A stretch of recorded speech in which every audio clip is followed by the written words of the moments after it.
To take off, I hold the Spark in my hand, and I press the power button twice. Spark starts looking for a pilot, and now that it recognizes me, it will automatically take off from my hand. Within seconds, I can get the Spark in the air. Now, it's flying, but I need to control it. I want to angle it around to get just the right shot that I want. So to do that, we designed an interface using the simplest control interface that we could think of. And it's not your smartphone. Take a look.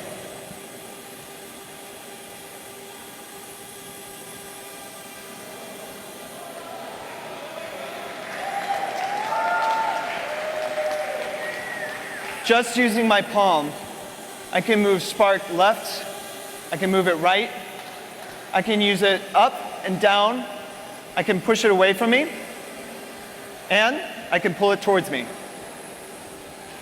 It's that simple to control, and it truly feels like magic. Now, within this range, I've got about 3 feet between me and the Spark, but that doesn't show the epic perspective that drones are known for.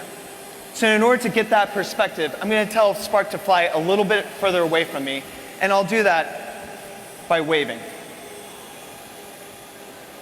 Just like that, Spark flies about 10 feet away from me and keeps me centered in the middle of the shot.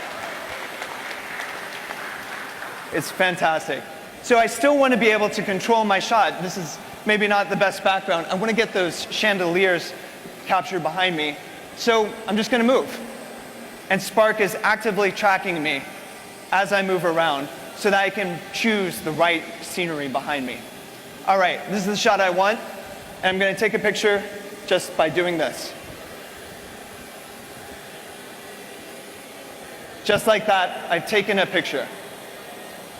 From takeoff to taking a picture, it's seconds. Now, I can still bring it back and land just by waving. This is using gesture control from start to finish to control the Spark's flight. And I'll land it just on my palm.